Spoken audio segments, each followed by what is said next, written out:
What's going on, guys? Welcome back to the channel. You saw it in the thumbnail.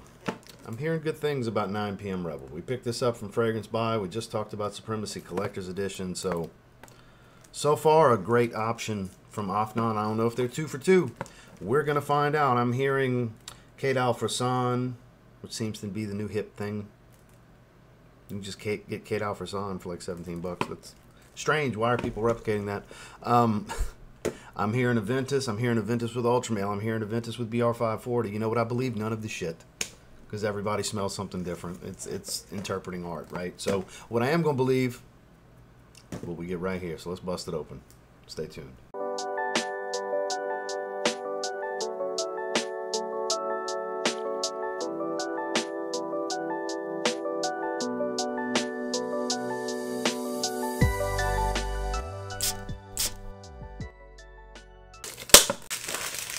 Let's look around the box a little bit. If I get it to focus, that would just be fantastic. There we go. Metallic red 9. Feels like it's bouncing around in that box. Nothing special here. Slide out. Alright. I do like the red glass. I bet you it's because of that red glass and their sweetness, which I'm confident in. That's why people are saying BR540. The mind can play tricks. Red, BR540, right? That's what people think. Stout bottle, though. Always has been. 9 PM, Ultramale clone, phenomenal. 9 AM dive. We wore it a couple of days ago. Absolutely phenomenal blue fragrance. So let's see what we're working with here. Let's give it a spritz. I don't have a high expectation. I don't have a low expectation. I expect it to smell pretty good. That's about the extent. Oh, they have Afnan engraved and filled in red on the top. That's new. That one doesn't have it. So let's see what we're working with here. I expect it to smell good. What's it smell like, though? I get the Kate Alfredson tie-in that people are talking about. Sweetness is different, though.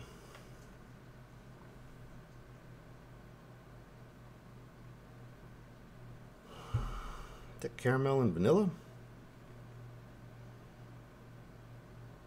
I didn't see that coming. How's that BR540? A little bit, actually. Okay, I get it. I understand now. Kate Alfredson, BR540-ish. Not all that much Aventus, though. I've been hearing a lot of Aventus. You guys, ladies and gentlemen, boys and girls, children of all ages, please zone in. Get close to the mic when I say this. Pineapple note in top does not equal Creed Aventus. Did I say that slowly enough? A little bit, you know, a little. Because Kate Alfredson smells a little bit like Aventus because of the pineapple tie-in, but all the supporting characteristics of Aventus aren't necessarily here aside from the fruitiness. And then it's not even the identical fruitiness, it's just some of the fruitiness. So people got to stop saying, pineapple, Aventus. You know how many fragrances I have that have dominant pineapple that smell nothing like Aventus? This at least has a faint tie-in. That's maddening. Because then that's why we have so many Aventus clones, because every Tom, Dick, and Harry that smells a fragrance with pineapple in it throws Aventus out there. And people follow suit because they have it in their mind going into it, Aventus. Because I had things in my mind going into it. I have been influenced prior. You can't help it. When you hear certain things before you smell it, you're going to go in with a similar expectation. Well, this is what people are saying. This is what I am naturally going to look for because this is what I've heard. It's like a musky, vanilla, caramel kind of thing going. Like, this is not so much a dupe of anything like I thought it would be. This just has several elements of a few different fragrances. It's not like cloning one specific thing or a hybrid of two direct things. I don't think, anyways. Maybe I'm crazy. Maybe y'all are calling me 10 kinds of MFs because you totally disagree with me. For one, I don't care. It's how I smell. How it smells to me. How it smells to you is how it smells to you. I'm not saying you're wrong. I'm not saying I'm right. I'm just saying we may disagree on this one. based on some of the things I've heard. I agree with some of the stuff I've heard, though. The Kate Alfredson tie-in's undeniable, but it goes away rather quickly, though, because I don't get it so much anymore. It's pretty good. Pretty good. Not really any one or even two specific things. It's its own thing to me. 9 p.m. Rebels, its own thing. I don't think it's some specific dupe of anything. Let's pull up these notes. Come on, Parfumo. 1 minute, 37 seconds later. All right, so according to Parfumo, we got a 7.8 out of 10 rating on 6 people have rated it so far. Sweet and fruity are the 2 main accords. Not even 5 full accords. We got 2. That's different. Top notes of Granny Smith, apple, mandarin orange, and pineapple. It must be a Ventus. It's got apple and pineapple. Right? Oh, God, it's a Ventus. Heart of cedarwood, oak moss, and vanilla. So I'm not crazy. There's the vanilla.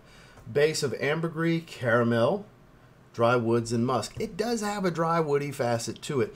And it doesn't have the spice of Kate Alfredson. That's what's been omitted. Sweetness does have a little bit of BR540. I definitely agree with that. But I still wouldn't call it a BR540 dupe or hybrid. Like, there's just a little bit of the element there. The woodiness, though, cedarwood, dry woods, oak moss. Yeah, I'm surprised woody isn't one of the main accords listed. Because, yeah, it's very much, it's woody, it's sweet, it's fruity. That's basically, and it's musky. There's your accords. That's what it is. It's pretty straightforward. Kind of what I'm smelling before I looked at the notes. Doesn't surprise me when I read the notes. It smells as how they list it, basically. Pretty good. Pretty good. Amazing? Nah, it's not amazing. It's not a must-have to me. Pretty good, though. I'm not going to sit here and act like it's not pretty damn good. The problem is I smelled the better of the 2 Afnan releases first. I smelled this one first this morning. I'm wearing this later. This is on this hand. Oh, my. Oh, the way that musk is coming across, it's just so good. It's so good. I should have started with this because this is better. They're not the same fragrance either. 0 redundancy. 0. That's kind of like Aventus meets Absolute Aventus meets some white florals. Basically what it is. A lot of musk on that one. But this is pretty good. This isn't captivating me the way that did. That got a 9 out of 10 on the first impression rating. This, however, while I don't deem outstanding to get a 9 out of 10, I do deem great to get an 8 out of 10. It's pretty damn good. It is pretty damn good. And I will wear this. It is desirable. I could see how it would get some hype. I could see how people are going to really like this one and are probably already really liking it. It's not like I'm the first person to get a bottle. I don't think it's a must-have. Just like I said with that. Like, that's so redundant. Those of you watching this, you probably got a bunch of stuff that smells like Aventus. So, even though that's like one of the best affordable twists on Aventus I've ever smelled, that's super redundant. Whereas this, less redundancy. This, I think, is a safer play to add to your collection. Even though I don't deem it as impressive as that, I think this is a safer buy because though it'll remind you of several different things, it's none of those things. It just has a little bit of those things. So it's kind of like a Franken fragrance of sorts, which is how I've described its brother many times over the years. It's like a Franken fragrance for blues. It's Bleu de Chanel, it's Y, it's all these different accords from these fragrances tied into one bottle. Seems like that's the theme. Other than 9 p.m. 9 p.m. is just straight up ultra male with apple instead of pear. That's a slight twist. Whereas these are kind of like a bunch of different fragrance elements in one. So they walked a similar path with this to more the red fragrance genre. Clever play here. Like they did with the blue fragrance genre there. So I'm sticking to my guns. Great. 8 out of 10. Well, that's my first impressions that are kind of all over the place that maybe you didn't expect, maybe you were a little entertained by, and maybe some of you weaker-minded were offended by. And I'm terribly sorry for you if anything I said on my opinion upset you in any way, shape, or form. I'm just interpreting the art and what I deem to be somewhat of an entertaining fashion, at least entertaining for myself. So I appreciate all of you that checked out this video. Seriously, if you're interested in picking it up, there's a link down below where I bought it from Fragrance Buy. Blind buy at your own risk. It's not a must-have. I don't think any fragrance is truly a must-have. It just depends on your taste. Some things can become a must-have or a must-try at least, depending on your taste. If you like sweet fragrances, sure, must-try, but not the easiest thing to sample. So, like I said, blind buy at your own risk. But thank you guys for watching. Make sure to like, comment, subscribe before you leave. Catch you on the next one.